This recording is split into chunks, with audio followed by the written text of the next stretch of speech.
Alhamdulillah. Wassalatu wassalamu ala Rasulillah Muhammad ibn Abdillah wa ala alihi wa sahbihi wa man walah. Subhanaka la ilma lana illa ma 'allamtana innaka antal alimul hakim. Rabbi shrah li sadri wa yassir li amri wahlul 'uqdatan min lisani yafqahu qawli. Amma ba'du. Alhamdulillah, sama-sama kita hormati, kita muliakan segenap keluarga besar dari Yayasan Muslim Sinar Maslen dan juga keluarga besar Masjid Raya Baitul Mukhtar BSD yang diketuai oleh Ibu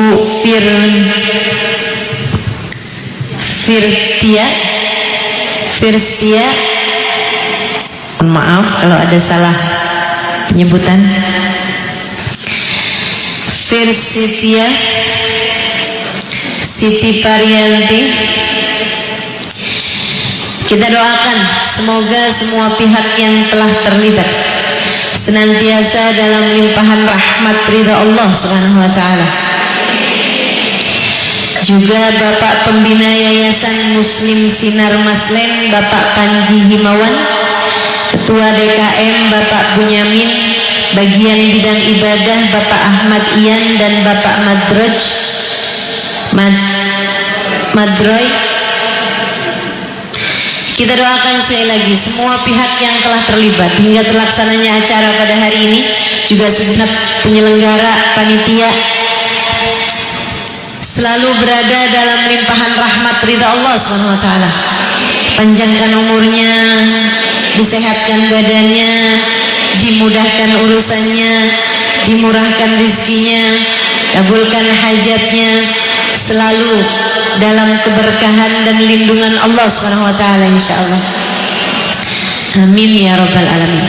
Para pimpinan pondok pesantren, pimpinan majelis ta'lim, para syarifah, para hubabah, para ustazah, yang mudah-mudahan semuanya selalu dalam keberkahan, dalam lindungan dan bimbingan Allah Subhanahu wa taala.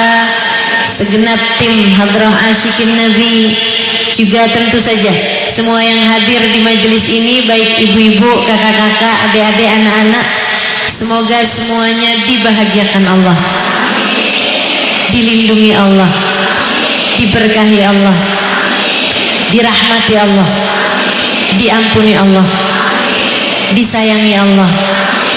Semoga semuanya dihidupkan dalam keadaan bahagia di dunia, meninggal dunia dalam husnul khatimah. Di akhirat nanti Allah perkenankan kita semua untuk masuk ke dalam surganya tanpa hisab, tanpa azab, berada di belakang baginda kita Sayyiduna Muhammad sallallahu alaihi wa ala alihi wasallam, dan juga berada dalam kasih sayang Allah Subhanahu wa taala insyaallah, serta dalam syafaat Nabi kita Muhammad sallallahu alaihi wasallam insyaallah. Amin ya rabbal alamin.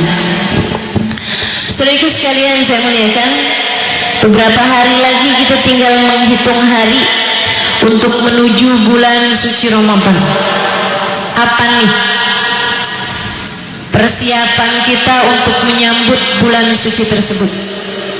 Saudaraku sekalian saya muliakan, bulan Ramadan bukan bulan sembarang bulan. Kayak pantun ya. Bulan Ramadan bukan bulan sembarang bulan, Bu. Bulan Ramadan adalah bulan hadiah yang Allah Subhanahu wa taala berikan kepada baginda kita Sayyiduna Muhammad. Bu, Nabi satu waktu diceritain sama malaikat Jibril.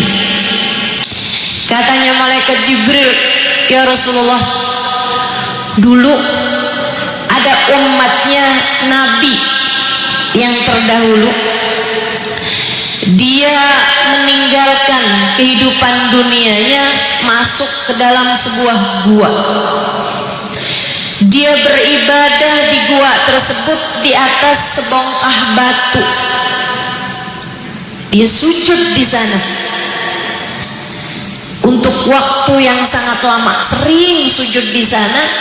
Dari lamanya sujudnya sampai batunya ngecap tubuhnya, kayak ada tempat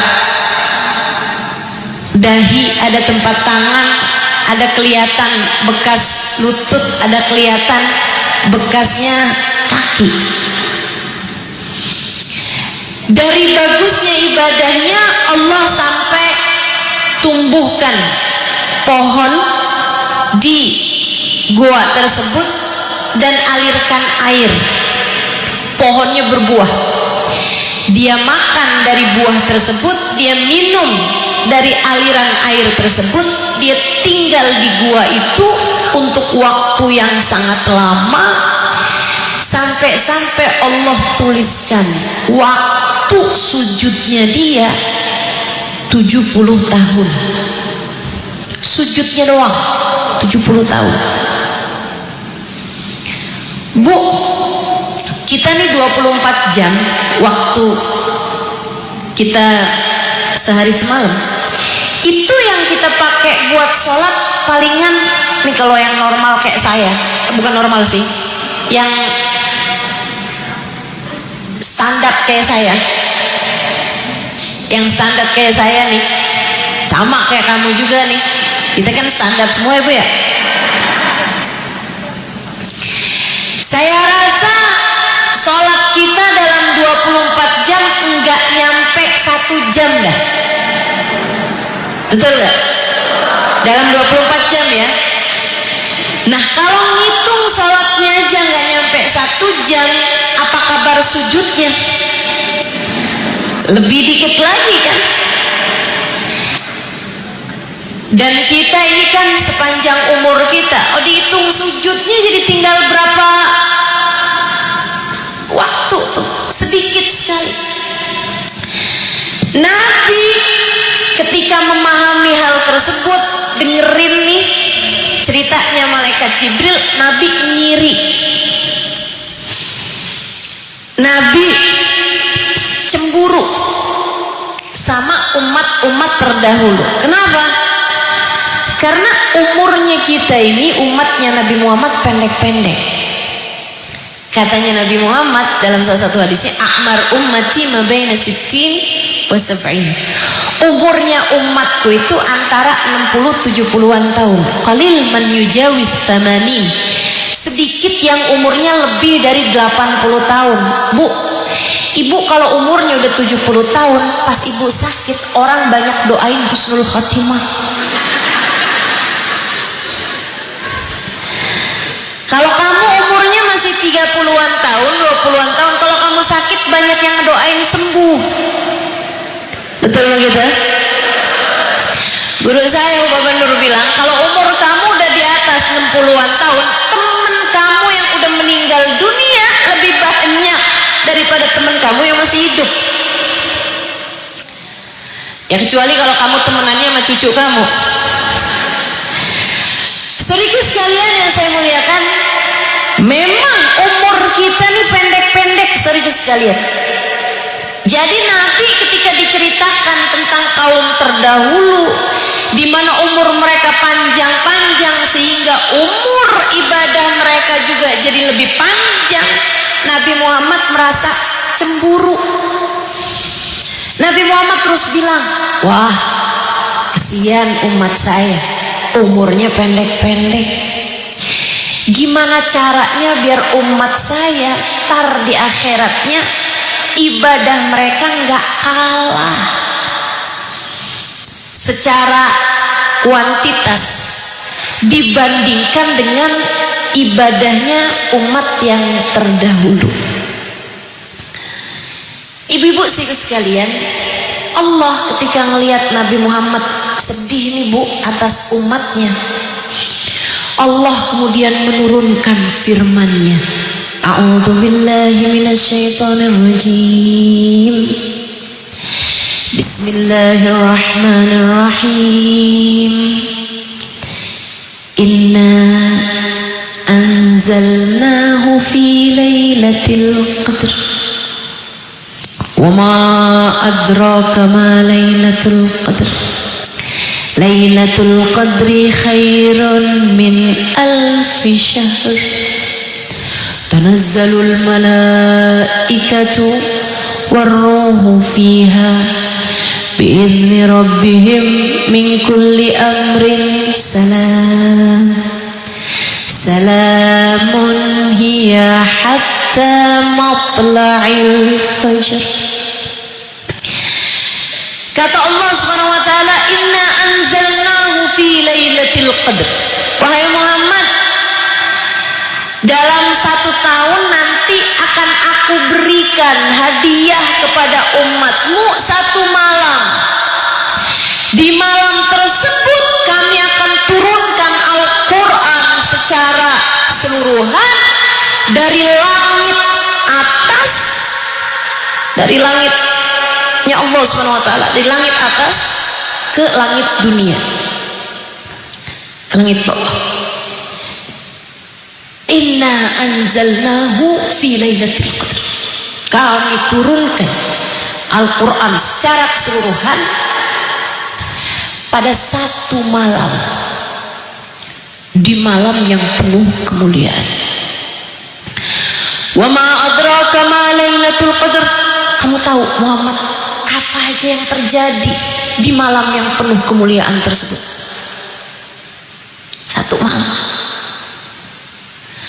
Lailatul qadri khairun min alfi syahr. Malam tersebut 1 malam, akan tetapi aku lipat gandakan, aku naikkan nilai 1 malam tersebut lebih baik daripada alfi syahr, 1000 bulan. Bukan 1000 malam, bukan 1 malam senilai 1000 malam, tapi 1 malam senilai 1000 dikali 30 malam, 1000 bulan. Berapa tuh? Sekitar 83 tahun lebih. 1 malam punya nilai 83 tahun. Lailatul qadri khairun min alfi syahr. Tanazzalul malaikatu warruhu fiha. Tanazzalul malaikatu. Di malam tersebut kami akan turunkan rombongan demi rombongan para malaikat, sehingga ketak-ketak sayap mereka akan memenuhi lapisan langitnya Allah Subhanahu wa taala. Warruh, bahkan di malam tersebut kami akan turunkan presidennya para malaikat, pemimpin para malaikat, yaitu adalah ar-ruh, malaikat Jibril, turun pada malam tersebut. Bi'izni rabbihim, dengan izin Tuhan mereka Allah Subhanahu wa taala, min kulli amri, untuk menyelesaikan urusan mereka. Apa urusannya? Umatmu, wahai Nabi Muhammad. Siapa yang di malam tersebut umatmu sedang berdoa, jutaan malaikatku akan mengaminkan doanya. Umatmu, kami akan menjadikan umatmu penting di malam tersebut, wahai Muhammad, di mana mereka kalau beribadah malam tersebut, ibadah mereka senilai 1000 bulan, 83 tahun. Siapa yang sujud di malam tersebut seperti sujud 83 tahun. Siapa yang sholat di malam tersebut seperti sholat 83 tahun, 1000 bulan. Siapa yang membaca Al-Quran, siapa yang beristighfar, siapa yang bersedekah, siapa yang berzikir maka akan dilipat gandakan setara, lebih baik bahkan daripada 1000 bulan.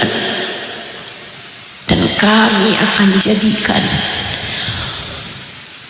ibadah mereka malam tersebut, kebaikan mereka malam tersebut, amal perbuatan mereka malam tersebut disaksikan jutaan malaikat-malaikat kami. Bu, peristiwa penting. Kita kalau peristiwa penting kan minta diabadikan. Tapi kita diabadikannya palingan kan panggil tim dokumentasi dari sebuah studio. Ibu-ibu saudaraku sekalian, ini bukan sekedar tim dokumentasi. Ini adalah jutaan malaikatnya Allah. Allah hadirkan di bumi kita ini, di bumi tempat tinggal kita, untuk menjadi saksi dari amal perbuatan kita. Mendadak jadi penting banget tuh kita di malam Lailatul Qadar. Tanazzalul malaikatu warruhu fiha bi'izni rabbihim min kulli amrin salamun hiya hatta matla'il fajr. Salam, kesejahteraan, kedamaian, keselamatan malam tersebut. Sampai kapan? Hatta matla'il fajr, sampai terbit subuh, sampai terbit fajar. Lailatul Qadar terdapat di dalam satu bulan, namanya adalah bulan suci Ramadan. Hadiah dari Allah untuk manusia paling terkasih, baginda Nabi besar Muhammad, yang mengkhawatirkan kita kekurangan pahala buat kita bawa di negeri akhirat. Sehingga Allah Subhanahu wa ta'ala lipat gandakan, nggak main-main. Kamu dapat satu malam itu, kamu dapat 83 tahun umurmu. Jadi kalau kamu dapat 10 kali Lailatul Qadar, artinya kamu setara hidup dengan lebih dari 830 tahun. Bekalan yang cukup untuk bersaing di surga dengan umat-umat yang sebelumnya. Gimana? Tertarik? Alhamdulillah.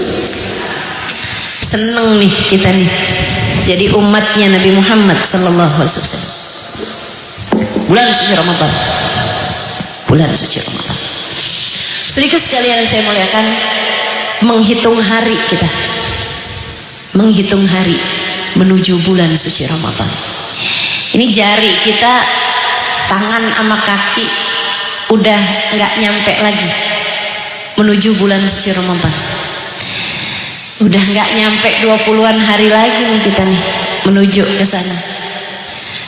Mudah-mudahan Allah sampaikan.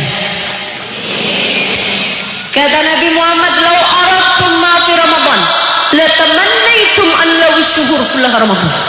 Kalau aja kalian tahu apa yang Allah bagikan pada bulan suci Ramadan, dari rahmatnya, karunia-Nya, ijabah doa, dan semua pemberian-pemberian Allah pada bulan tersebut, kalian akan berharap andai sepanjang tahun isinya Ramadan semuanya.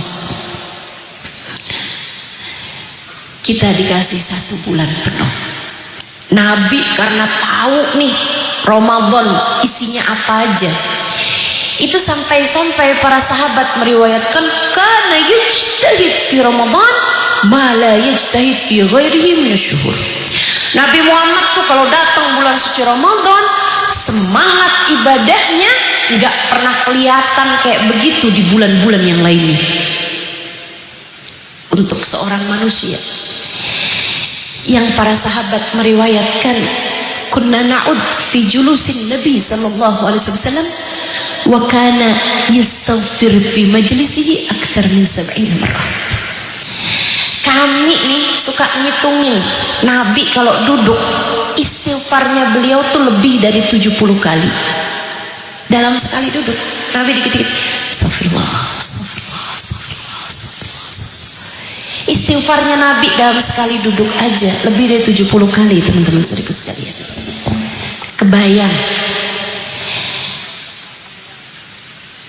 Kebayang kalau bulan suci Ramadan kayak apa beliau. Yang Sayyidina Ibnu Abbas meriwayatkan, saya pernah ikutan sholat malamnya Nabi Muhammad. Saya jadi makmum Nabi Muhammad sholat tahajud, saya ikutan makmum ya Rasul. Sesudah Fatihah Nabi Muhammad baca surat Al-Baqarah. Saya berharap Nabi akan ruku sesudah 100 ayat, tapi Nabi lanjut sampai selesaiin Al-Baqarah. Saya udah siap-siap mau ruku, Nabi Muhammad lanjut sama surat Ali Imran. Dalam satu rakaat itu Nabi Muhammad membaca nyaris 10 juz Al-Quran. Sampai saya berniat sesuatu yang buruk waktu itu. Apa wahai Ibnu Abbas? Saya niat mau lanjutin sholat sendirian aja dah. Gak kuat saya sholat barengan sama Nabi Muhammad. Itu bukan bulan suci Ramadan. Kebayang kayak apa Nabi Muhammad di bulan suci Ramadan. Dan Nabi itu Ramadanannya gak kayak kita, teman-teman. Kita nih kadang-kadang Ramadan semangat ibadah di 10 hari pertama. Bahkan kadang gak nyampe seminggu pertama. Kadang bahkan gak nyampe 5 hari pertama. Kadang gak nyampe 3 hari pertama. Ya Allah, ya Allah. Nabi Muhammad kana yajtahid fil awakhir ma la yajtahid fil awail. Nabi Muhammad tambah ke belakang ibadahnya tambah lebih lagi daripada yang sebelum-sebelumnya.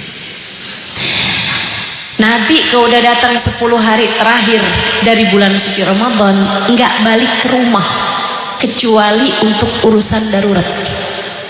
Kayak ganti baju gitu, pulang ke rumah. Kayak mau datang hajat, saya kayak mau buang hajat gitu, pulang ke rumah. Tapi sisanya Nabi Muhammad di dalam masjid beriktikaf. Keluar dari iktikafnya saat datang malam hari raya Idul Fitri. Wa iqat nisa'ah alaihi salam. Beliau juga meminta kepada istri-istrinya untuk beriktikaf di masjid di malam-malam Ramadan. Enggak tidur kecuali dalam keadaan duduk karena ketiduran. Itu Nabi Muhammad SAW. Seseorang yang namanya sudah berada di pintu surga, yang bahkan beliau pegang kuncinya surga. Pemegang kunci surga ini datang 10 hari terakhir dari bulan suci Ramadan. Beliau beriktikaf di masjid, tidak pulang kecuali karena hal yang darurat, dan beliau tidak tidur kecuali dalam keadaan duduk, itu pun karena ketiduran. Bagaimana kabar Ramadanmu? Bagaimana kabar Ramadan kita?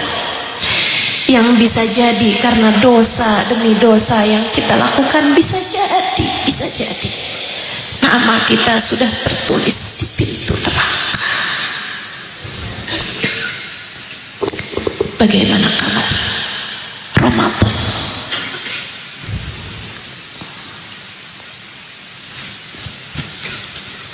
Saudaraku sekalian yang saya muliakan, bulan suci Ramadan Saya ketemu sama orang-orang yang kalau datang bulan suci Ramadan, saya ngelihatnya sampai kayak bukan orang. Apaan Ustazah? Kayak malaikat, tapi saya juga belum ketemu malaikat. Saya sambil mikir aja, nih orang tidurnya kapan ya? Ini orang kenapa ibadah mulu ya? Bu, saya tinggal di Kota Tarim 5 tahun, bahkan 6 kali Ramadan. Karena habisnya nikah saya balik lagi Ramadanan di sana. Teman-teman sekalian, saya tinggal bersama dengan warga. Ini bukan santri aja yang saya lihat. Di tahun-tahun pertama saya tinggal bersama dengan warga. Sama abang saya, kita kontrak rumah. Saya ngontrak rumah itu di sebuah rumah masjid. Rumah Masjid Al-Bar. Jadi masjid di sana itu kalau ngebangun juga penghasilan buat masjid. Jadi masjidnya nggak ada yang naruhin kotak amal, tuh nggak ada. Kalau masjidnya kaya-kaya. Di saat masjid yang lain belum tentu, di saat rumah belum tentu punya AC, masjidnya semua punya AC. Di saat rumah belum tentu punya kulkas, punya dispenser, semua masjidnya di sana menyediakan air dingin untuk minum. Bahkan kalau terjadi kekeringan, orang susah air, biasanya pada ngambilin di masjid. Mau masjidnya kaya-kaya. Jadi saya ngontrak di rumah masjid. Masjid sebelahnya rumah, bawahnya rumah itu pertokoan. Yang dikontrakkan penghasilannya untuk masjid. Saya kadang kalau pulang ke rumah nih, suka ada pemuda-pemuda tanggung kayak umur 18-19an tahun gitu, suka duduk di depan toko, depan pertokoan. Saya mau masuk itu, mereka kayak nontonin orang-orang lewat, godain temennya. Meskipun saya sih nggak pernah digodain, lengar. Mereka tuh di sana kayak aib gitu, kayak hal yang memalukan kalau urusannya sama perempuan. Ya nggak pernah. Saya lewat-lewat aja gitu. Dan saya lewat juga langsung ke rumah saya. Jadi buka pintu, tangga langsung ke atas. Saya punya kamar itu sebelahan sama masjid langsung. Jadi kalau ada orang ngobrol aja tuh di masjid, saya kedengeran. Karena emang cuman pisah satu tembok aja.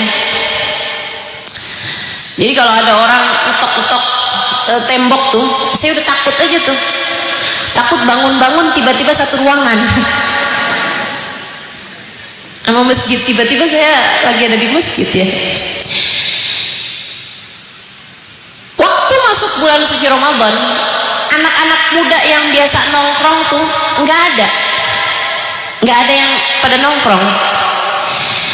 Gantinya saya sering banget dengerin ngaji di masjid, suara orang ngaji di masjid. Satu waktu abang saya cerita, dia bilang, kamu tau nggak, anak-anak yang suka, pemuda-pemuda yang suka nongkrong depan rumah nih, bawah depan toko. Saya bilang, ya saya suka lihat. Kenapa? Kan bulan Ramadan ini nggak ada yang pada nongkrong. Iya, lemes kali ya. Dia bilang enggak, mereka gantinya pada ngaji di masjid sini. Kamu suka kedengeran kan suaranya? Saya bilang, kamu tahu mereka tiap hari baca 10 juz Al-Quran.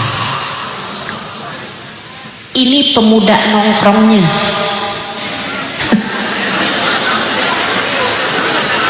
Bisa bayangin?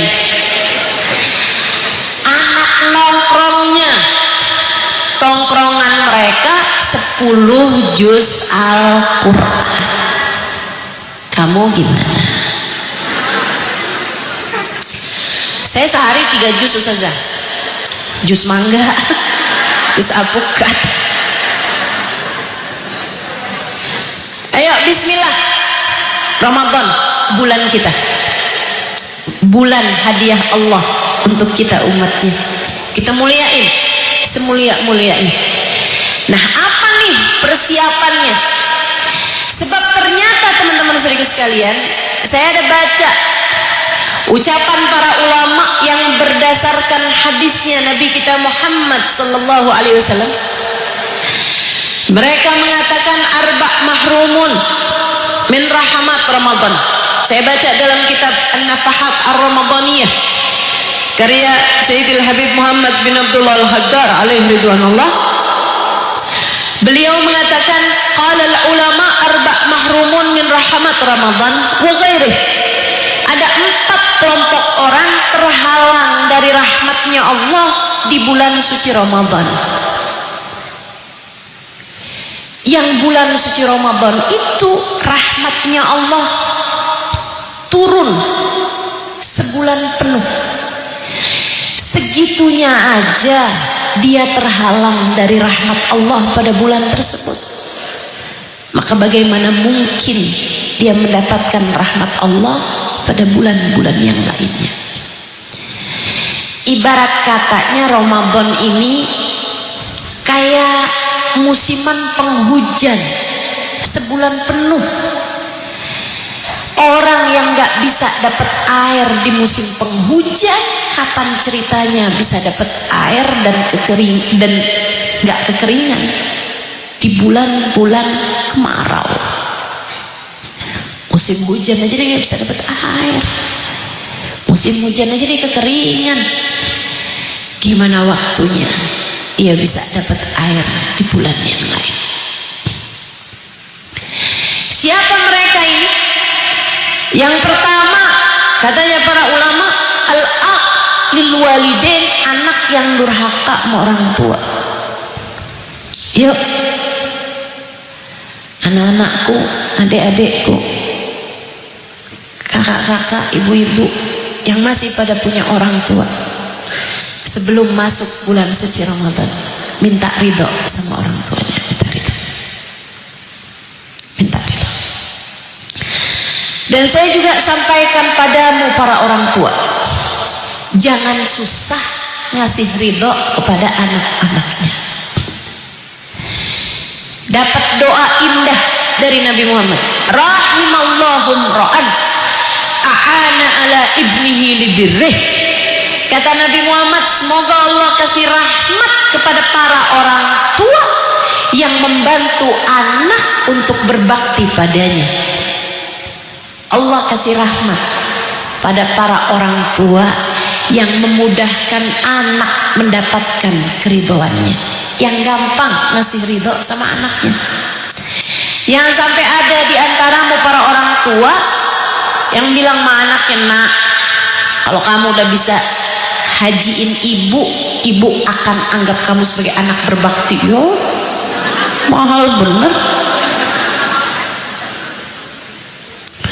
Kalau kamu udah bisa beliin ibu rumah, baru itu ibu akan kasih ridho sama kamu. Ya Allah, kamu ibu, surga berada di bawah telapak kakimu. Bu, kamu bukan preman, tukang malak sama anak.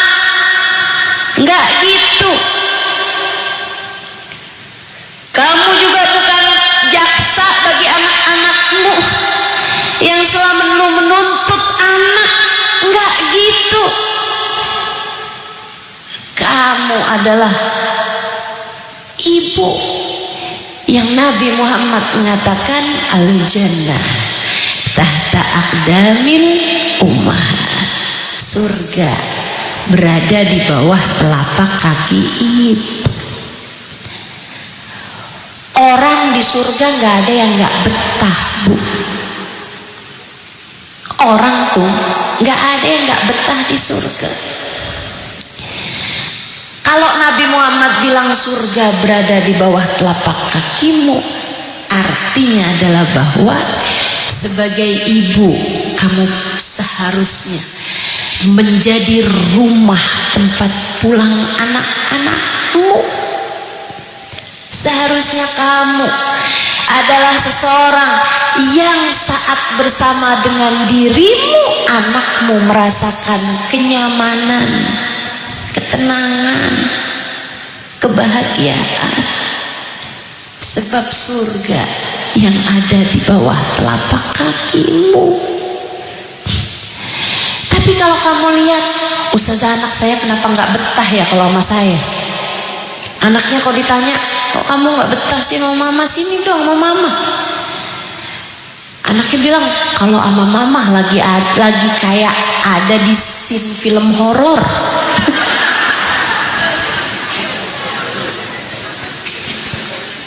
Serem.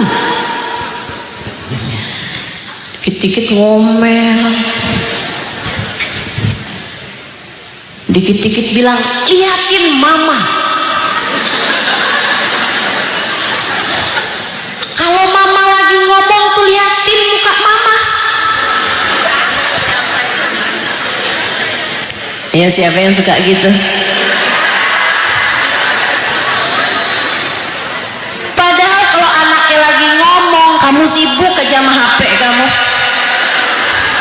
Dikit-dikit kedengeran Shopee.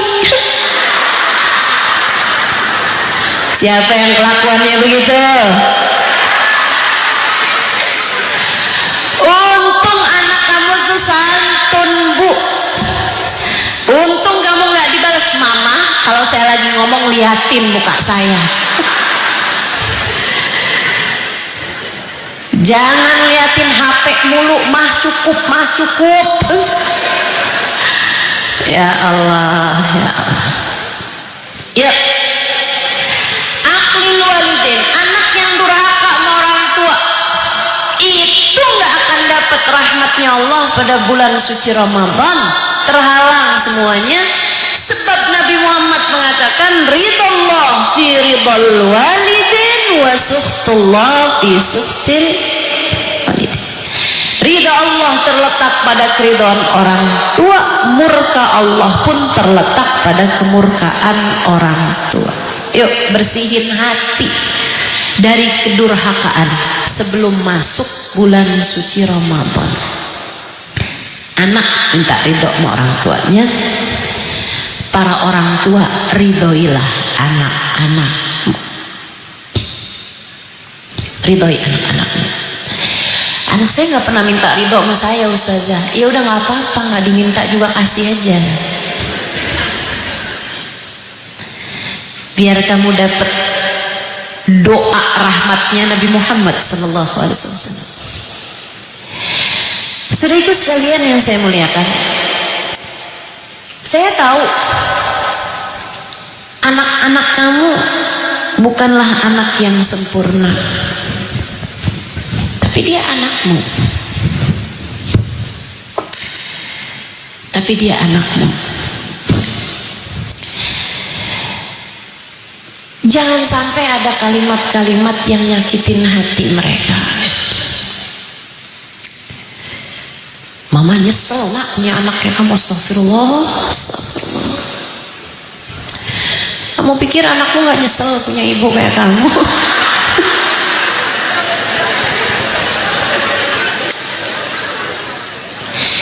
Kita tuh sama-sama gak bisa milih. Kita gak bisa milih lahir dari orang tua macam apa. Anak kita juga gak bisa milih. Kita juga gak bisa milih anak kita akan jadi seperti apa. Bukan begitu? Tapi sekurangnya kita bisa milih perlakuan macam apa yang kita perbuat untuk orang tua kita dan untuk anak kita.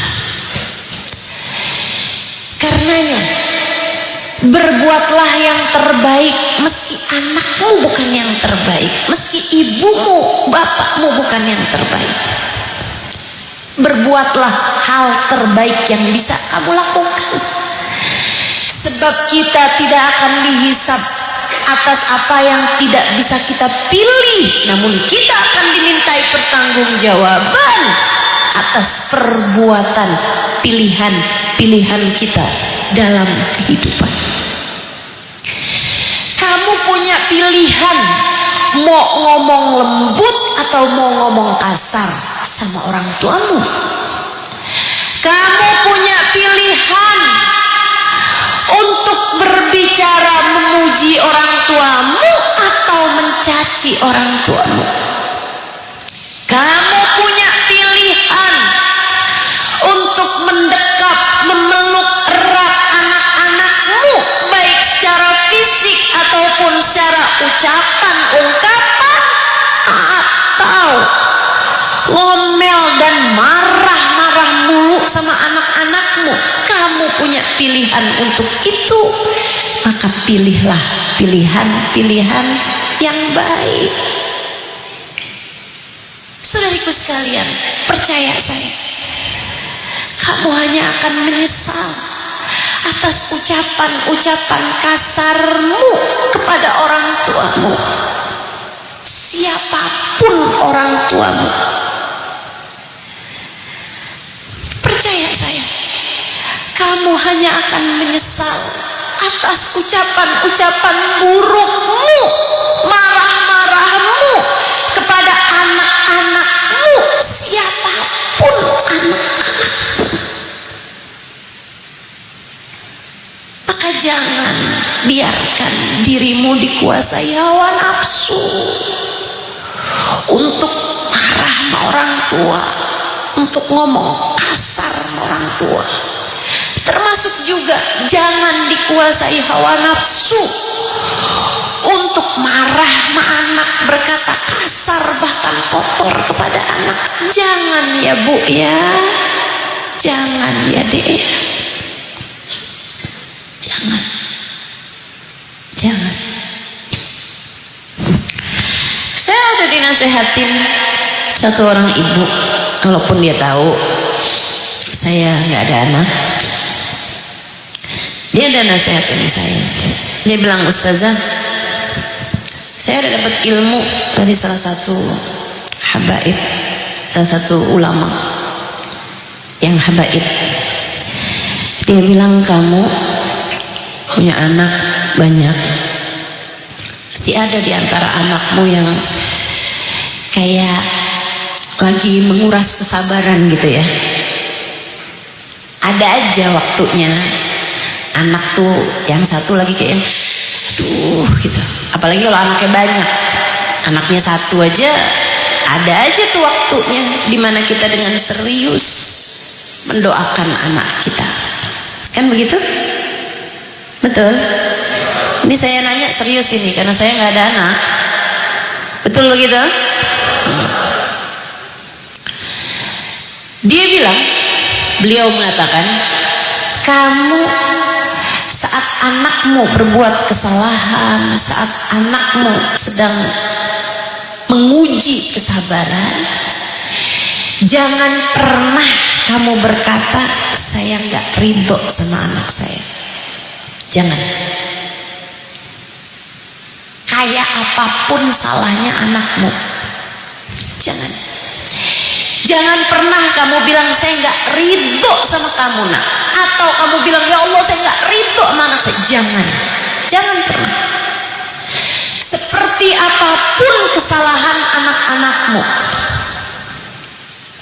bangunlah di waktu malam, tahajudlah, angkat tanganmu dan sampaikan, ya Allah, saya memang marah sama anak saya atas perbuatannya ya Allah, tapi saya ridho sama anak saya ya Allah. Semarah apapun kamu terhadap anakmu, ucapkanlah kalimat semacam ini, ya Allah saya memang marah sama anak saya Allah, tapi saya ridho sama anak saya. Saksikanlah ya Allah, saya ridho sama anak saya, maka ridhoilah anak saya ya Allah. Kenapa begitu? Karena di saat kamu ridho sama anakmu, bahkan ketika anakmu mengerjakan kesalahan ataupun dosa semacam apapun, Allah akan ridho bersama dengan keridhoanmu.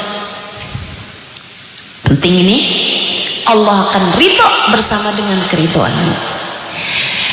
Dan seorang hamba yang diridhoi oleh Allah Subhanahu wa ta'ala kelak akan bertemu dengan jalan hidayahnya.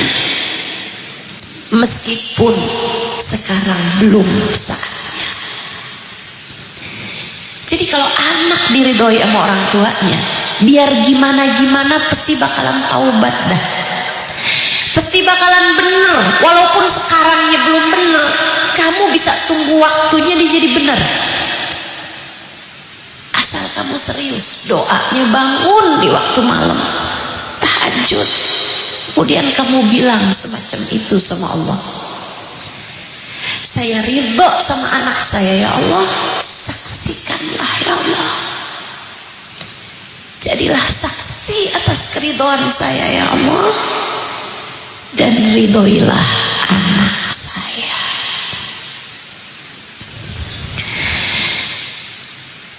Kamu tinggal tunggu, kamu kerjain terus itu dan kamu tunggu. Nanti akan ada waktunya anakmu menjadi hamba Allah subhanahu wa ta'ala yang soleh atau soleh. Tapi begitu kamu gak ridho sama anakmu, kamu bilang, Allah saya gak ridho sama anak saya. Walaupun gak waktu tahajud, walaupun saat kamu lagi ngomong sama anak kamu, karena marah kamu bilang saya gak ridho sama kamu. Bu, kamu gak ridho sama anakmu, Allah gak ridho sama dia. Dan anak yang gak diridhoi sama Allah, tinggal tunggu kehancurannya, tinggal tunggu kerusakannya. Dan kalau sudah rusak, kalau udah hancur, bukankah kamu sebagai ibunya yang akan paling menyesali keadaannya? Hubunganmu sama anakmu gak bisa putus sampai akhirat. Kamu melahirkan dia, maka kamu hubungannya gak akan putus sampai kapanpun. Maka yuk nih, sebelum masuk bulan suci Ramadan, sebagai anak minta ridho sama orang tuanya, sebagai orang tua berikanlah keridhoanmu kepada anak-anakmu. Insya dikerjain, insya Allah.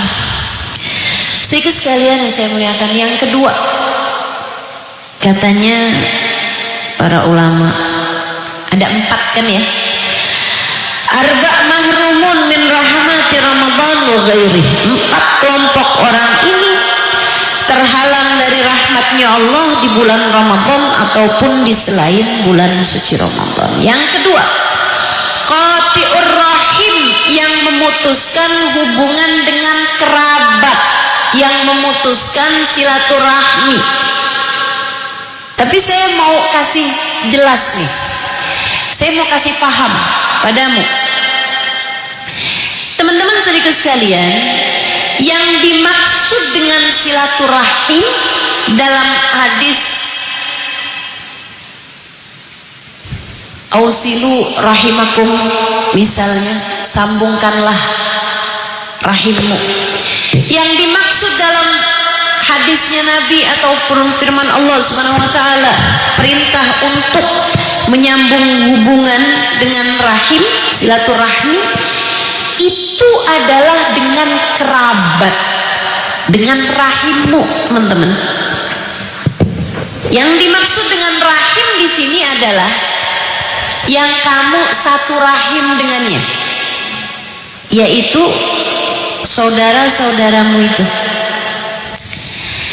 atau yang orang tuamu satu rahim dengannya, yaitu paman bibimu, atau yang kamu satu rahim dengan orang tuanya dia, yaitu ponakan-ponakanmu.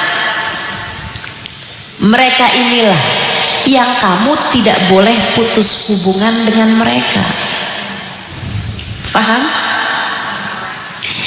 Jadi kalau misalnya Ustazah, apa hukumnya saya putus silaturahmi sama mantan suami? Ya wajib.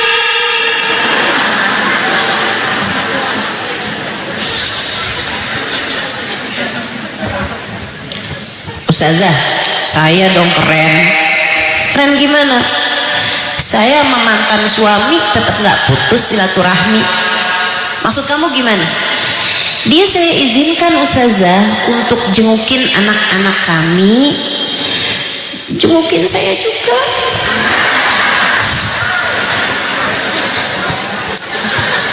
Ya itu mah bukan kebaikan Bu, itu malah membuka pintunya setan. Kamu kalau sama mantan suami ya harus putus silaturahmi. Kamu harus putus kalau sama mantan, ya kan? Kalau sama suami kan kamu harus bersambung tentu saja, kecuali sama suami orang.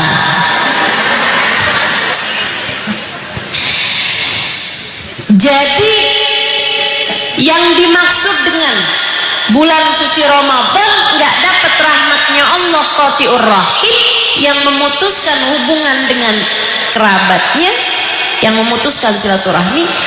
Jangan sampai di bulan suci Ramadan kamu putus hubungan sama kakak adekmu. Sambunglah hubungan sama paman bibimu, sambunglah hubungan sama ponakan-ponakanmu, orang-orang yang kamu enggak batal wudhu bersentuhan dengan mereka ketika mereka laki-laki.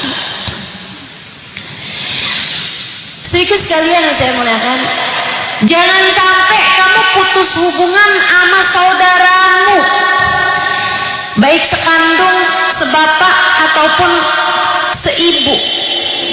Gak boleh putus hubungan sama saudara, gak boleh, gak boleh, gak boleh.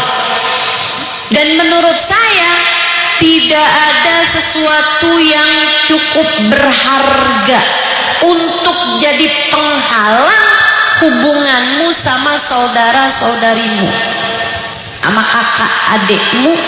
Gak ada, gak ada sesuatu yang cukup worth it, gak ada untuk jadi penghalang hubunganmu sama saudara-saudarimu.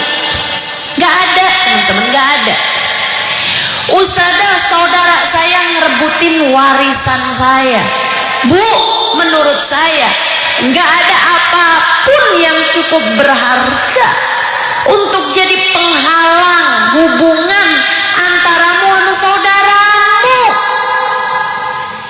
Jadi menurut saya, kalau ada saudaramu mau merebut warisanmu, kasih. Menurut saya, ini kan menurut saya nih.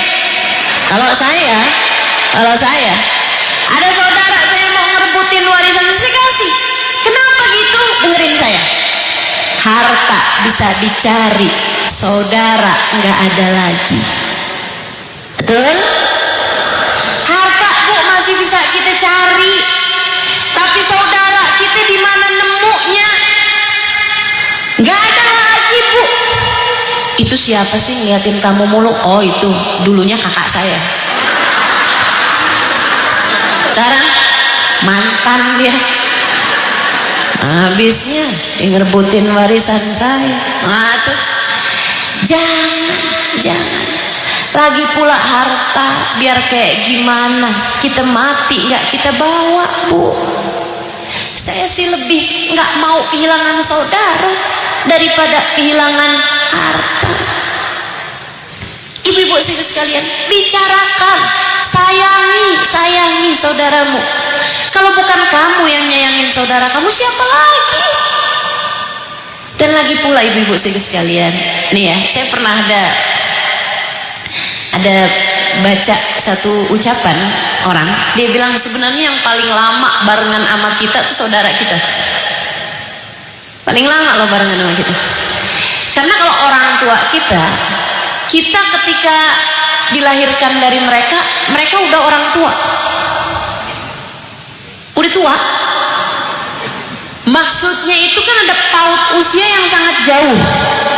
Jadi kebanyakan diantara kita membersamai orang tua kita itu kan di sepenggal kehidupan kita secara umum ya, secara mayoritasnya. Kita dapetin orang tua kita itu, kitanya masih kecil, belum cukup ngerti gitu kan.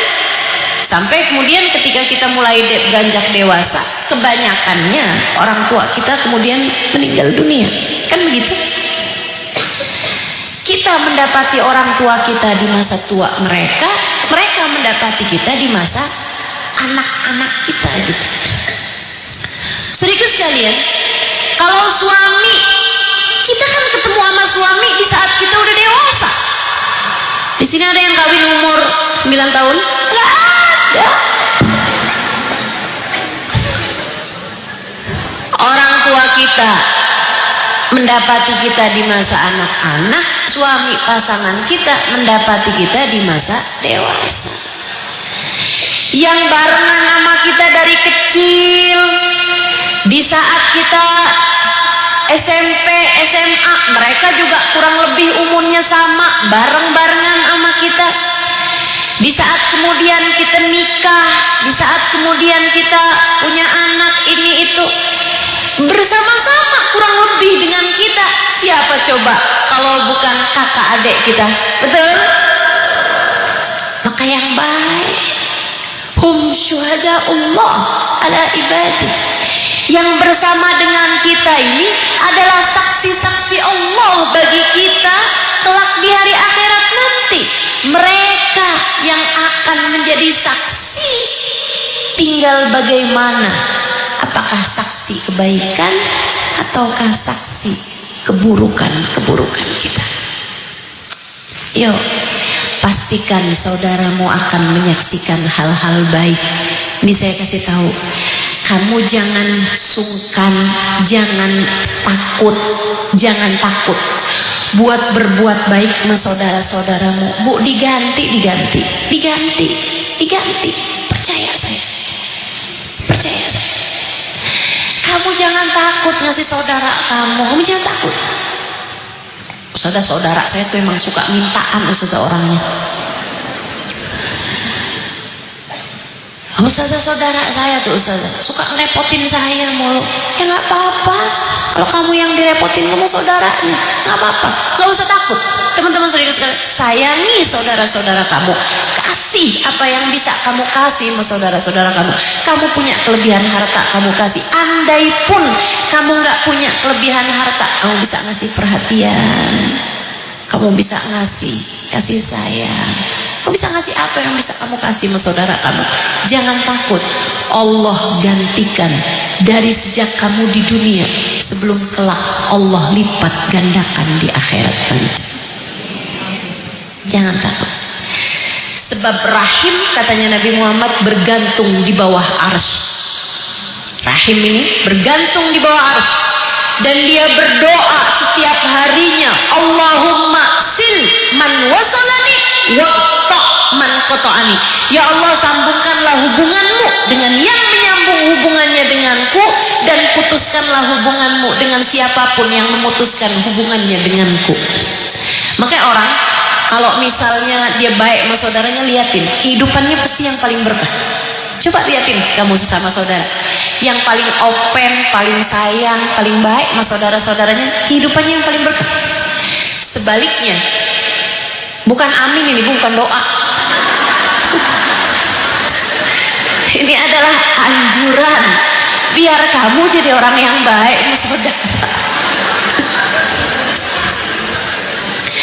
Coba kamu liatin ya, orang yang paling jahat sama saudaranya, paling nggak peduli sama saudaranya, paling nggak punya empati sama saudaranya gitu, paling nggak peduli lah gitu, paling ninggalin saudaranya, kehidupannya nggak bakalan berkah. Itu dari sejak di dunia, belum lagi balasan di akhirat nanti.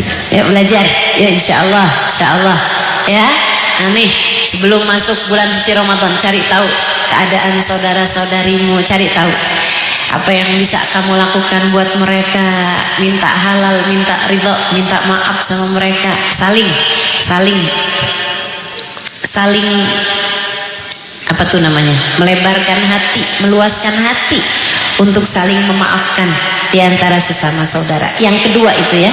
Yang ketiga, teman-teman saudara sekalian, ini udah harus segera saya akhiri, makanya cepet-cepetan aja. Saudara sekalian yang saya muliakan, lo kenapa?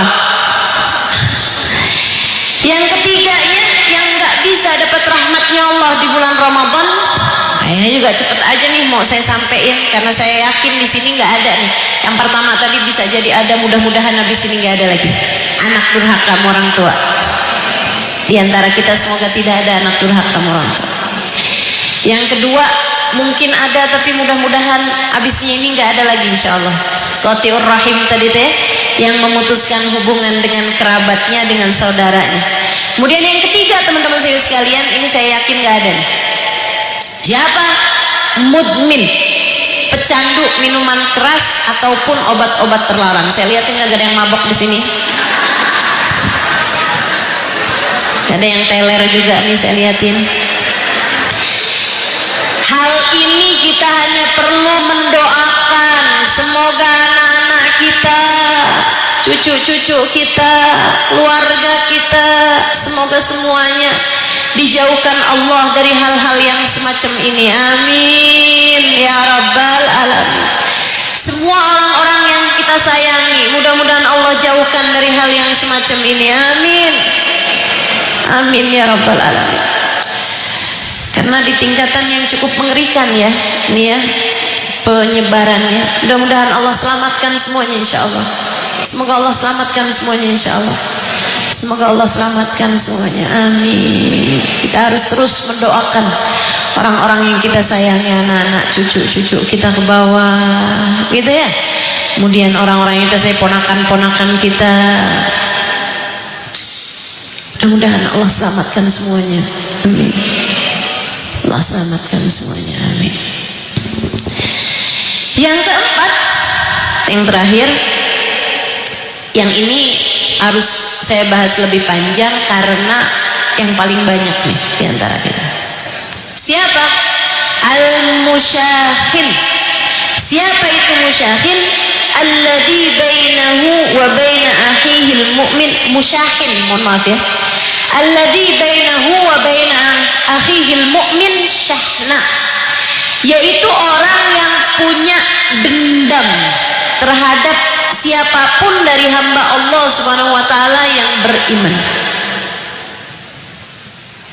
Seorang yang di hatinya ada sesiapa yang dia tidak memaafkannya. Itu. Kamu kalau kayak begitu menyisakan, misalnya semua orang sih kamu maafin, ya Allah saya maafin semua orang ya Allah kecuali dia. Nih. Satu orang aja kamu gak maafin, ini teman-teman saudara sekalian, masalah buat kamu, bukan buat dia, buat kamu. Makanya karena saya sayang sama kamu, saya kasih tahu kamu, jangan sisakan satu orang pun dari maaf yang ada di dalam hatimu itu. Maafin semuanya tanpa terkecuali. Jangan biarkan siapapun menjadi penghalang antaramu dengan rahmatnya Allah. Jangan biarkan siapapun menghalangimu dari ampunan Allah yang akan turun di bulan suci Ramadan. Nabi Muhammad cerita 10 hari pertama di bulan suci Ramadan Allah turunkan rahmatnya. 10 hari yang tengah dari bulan suci Ramadan Allah turunkan ampunannya. Setengah 10 hari terakhir dari bulan suci Ramadan Allah bagi-bagikan tiket. Apa tulisan tiketnya? Bara'atun minan nar, bebas dari api neraka. Saudara sekalian saya muliakan, begitu besar, begitu banyak yang Allah Subhanahu wa taala janjikan akan turun di sepanjang bulan suci Ramadan ini. Jangan jadikan kamu terhalang darinya, apalagi disebabkan seseorang yang gak segitunya. Kamu sampai sampai segitunya menyimpan dendam sama seseorang? Bu, dia akan jadi penghalangmu antaramu dengan ampunan Allah. Bukankah kamu menganggap orang tersebut yang kamu kesel sama dia, yang kamu marah sama dia, bukan orang penting? Betul gak? Iya kan?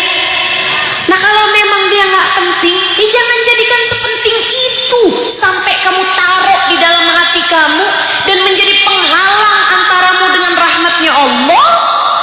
Sayangi dirimu, sayangi dirimu.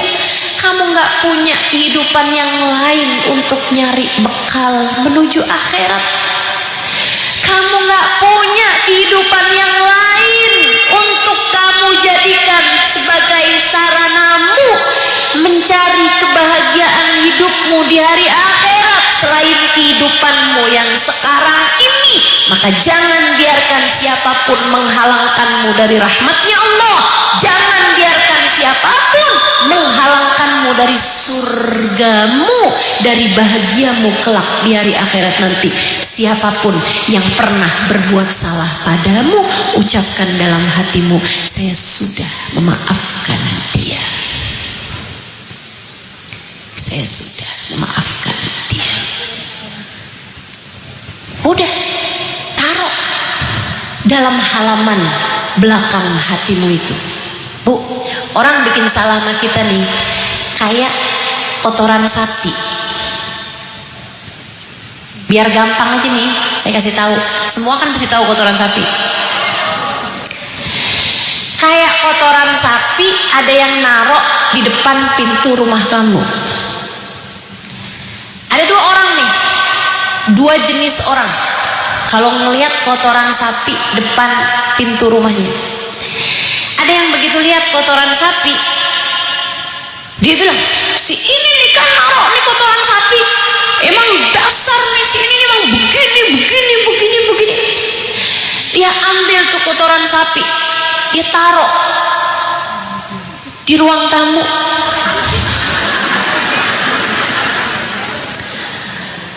Dia taruh di dapur. Dia taruh bahkan di ruang kamarnya.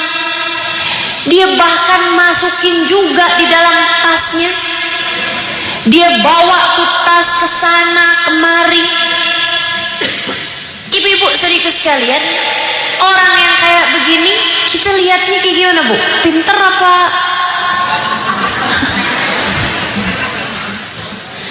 Ya ampun, ngapain tuh orang bawa tuh kotoran sapi kemana-mana? Kan baunya jadi kemana-mana.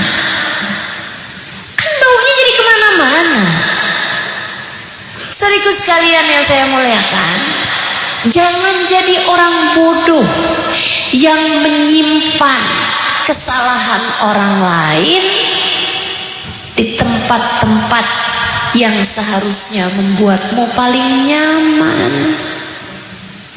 Jangan.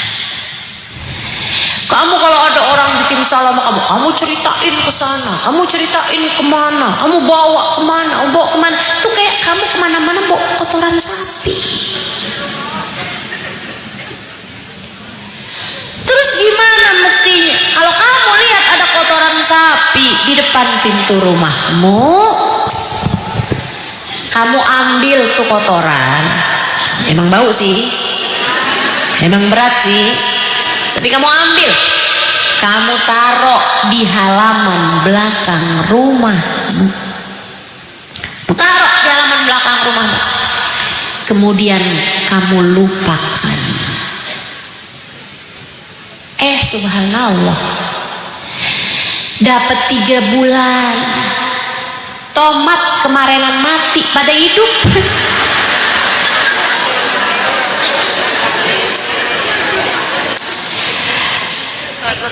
Enggak tahu kapan tuh kamu lemparkan cabe. Subhanallah, ada tumbuh pohon cabe, Bu. Jadinya kan enak.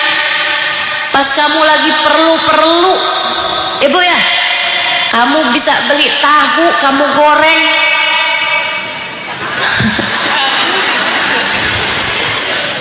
Tinggal ngambil aja tuh tomat,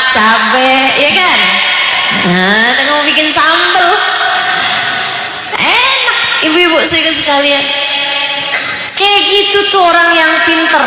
Kalau ada orang bikin salah, taruh belakang halaman hatimu, kemudian lupakanlah. Lupakanlah. Lupakan aja. Kamu gak harus deket sama orang yang kerjaannya emang bikin salah sama kamu. Loh.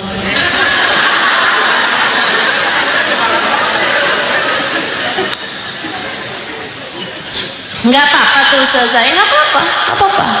Itu memang bagian dari cara kita jaga hati, ya kan? Jangan mau hidup dikelilingi orang-orang yang kamu kesusahan jaga hati kamu sama dia. Tapi kalau orang bikin salah, siapapun dia orangnya, taruh tuh kesalahan di belakang halaman hatimu, kemudian lupakanlah. Maafkan dan lupakan. Ustazah, lupa tuh kan kita nggak bisa hilang ingatan Ustazah. Iya saya tahu. Kamu tentu bukan orang yang menderita amnesia, tapi sekurangnya kamu bisa mengingatnya tanpa rasa sakit hati. Ustazah, itu dia masalahnya. Kalau inget tuh ya sakit hati Ustazah. Ustazah ngomong mah gampang. Ustazah nggak tahu rasanya ketika kita menghadapi seorang perempuan yang biasa disebut di masyarakat dengan nama pelakor.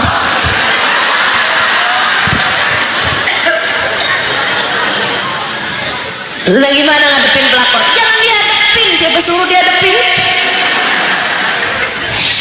Gimana caranya Ustazah biar kita ini mengingat tanpa sakit hati?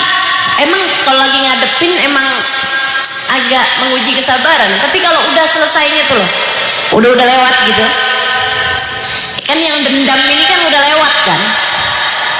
Ini yang jangan sampai kamu masuk bulan suci Ramadan hati kamu masih menyimpan dendam. Kadang-kadang ada orang, saya sakit hati mending gak akan saya maafkan. Kejadian 40 tahun silam, Allahu Akbar.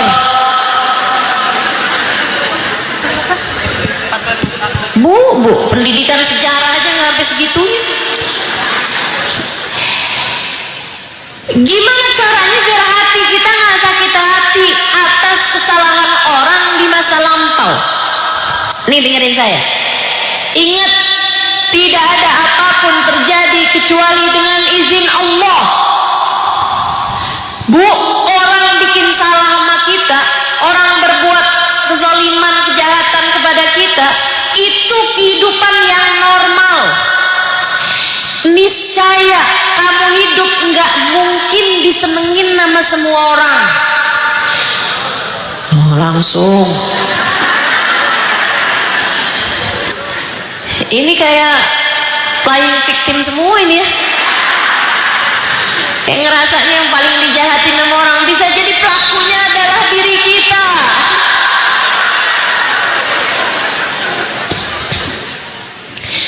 Sedikit sekalian saya muliakan, ridwan nas ghayah la tudrak, kata Imam Syafi'i, diridhoi, disenangi sama semua orang itu cita-cita yang nggak mungkin tercapai.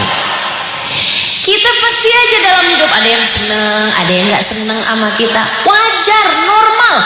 Manusia sempurna, akhlaknya bernama Muhammad sallallahu alaihi wasallam, baginda kita Sayyiduna Muhammad.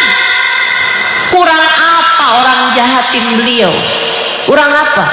Dari dilempar kotoran, dari dipukul, dari diludahin, dari disakitin, dari sampai diusir, sampai diracun, sampai disihir, semua pernah terjadi kepada baginda kita Nabi besar Muhammad sallallahu alaihi wasallam. Namun apa yang beliau katakan, apa yang beliau ucapkan kepada mereka semua? Idhabu fa innakumut tulaqa. Kata beliau, keluarlah kalian dari tempat ini, saya sudah memaafkan kalian semua. Gampang Nabi maafinnya. Gampang Nabi maafinnya. Saudaraku sekalian yang saya mulai, kita belajar dari baginda kita Nabi besar Muhammad.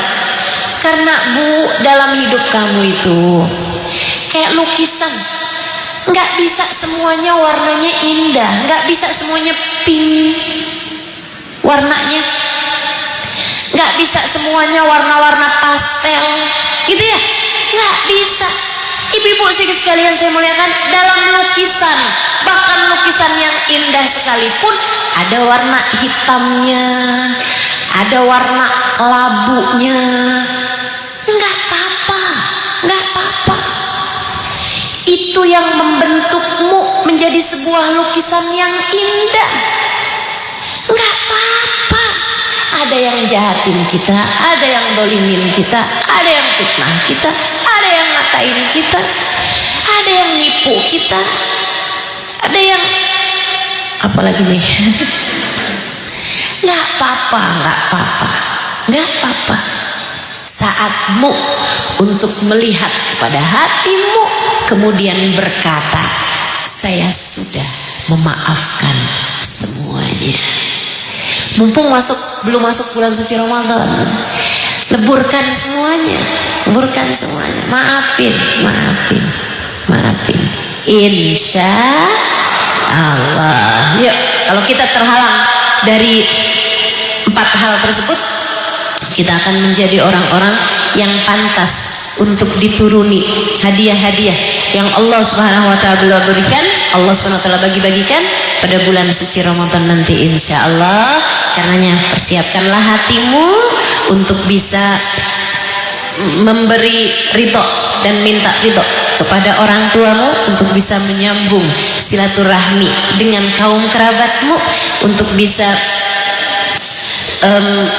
meleburkan dendam dan permusuhan di dalam hatimu itu sebelum masuk bulan suci Ramadan.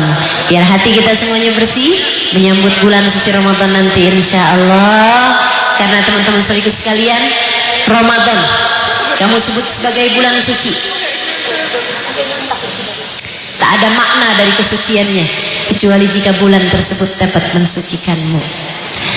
Ramadan kamu menyebutnya sebagai bulan mulia, tak ada makna dari kemuliaannya kecuali jika bulan tersebut membuatmu mulia di sisinya. Selagi masih ada langit dan bumi, Ramadan masih akan selalu datang lagi dan lagi.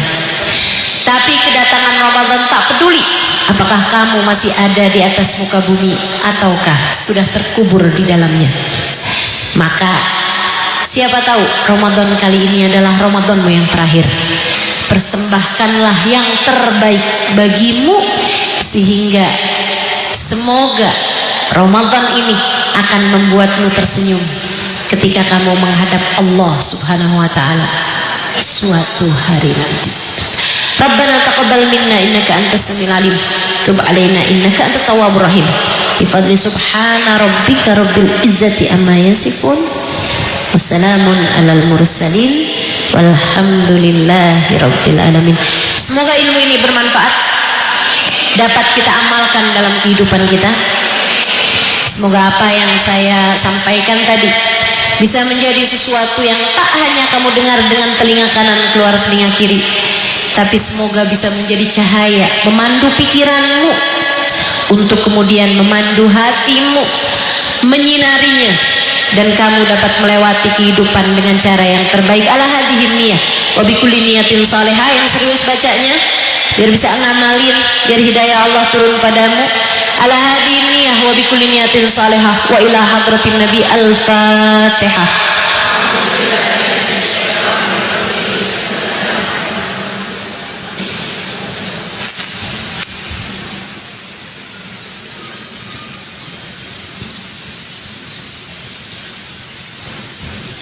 اللهم بحق الفاتحة برمة الفاتحة بركة الفاتحة تفتح لنا أبواب الخير، تؤملنا معاملة أهل الخير، تكفينا من جميع الفتن والمهن بؤس وضير، إنك ولي كل خير متفضل بكل خير برحمتك يا أرحم الراحمين. اللهم إنا نسألك زيادة في الدين، بركة في الأمور، وصحة في الجسد، سعة في الرزق، وتوبة قبل الموت، شهادة عند الموت، مغفرة بعد الموت وعفوا عند الحساب وأمانا من العذاب ونصيبا من الجنة وارزقنا النظر إلى وجهك الكريم. اللهم عافنا من بلائك وأوزئنا شكر نعمائك وأذقنا برد عفوك وحلاوة مناجاتك. يا مقلب القلوب ثبت قلوبنا على دينك. يا محول الأحوال حول حالنا إلى أحسن الحال وعافنا من أحوال أهل الضلال وفعل الجهال. اللهم عافنا من بلائك وأوزئنا شكر نعمائك وأذقنا برد عفوك وحلاوة مناجاتك. اللهم اقسم لنا من خشيتك ما تحول به بيننا وبين معاصيك ومن طاعتك ما تبلغنا به جناتك ومن اليقين ما تهون به علينا مصائب الدنيا ومتعنا اللهم بأسمائنا وأبصارنا وحولنا وقوتنا ما أبقيتنا إنك على كل شيء قدير. اللهم جملنا بالعافية والسلامة وحققنا بالتقوى والاستقامة وأعذنا من موجبات الندامة في الهال والمآل إنك سميع الدعاء. اللهم بارك لنا في شعبان. اللهم بلغنا رمضان. اللهم أعنا على الصيام والقيام وقراءة القرآن. اللهم قنعنا بالقليل من الطعام والمنام والكلام. اللهم بارك لنا في شعبان وبلغنا رمضان وأعنا على الصيام والقيام وقراءة القرآن وقنعنا بالقليل من الطعام والمنام والكلام.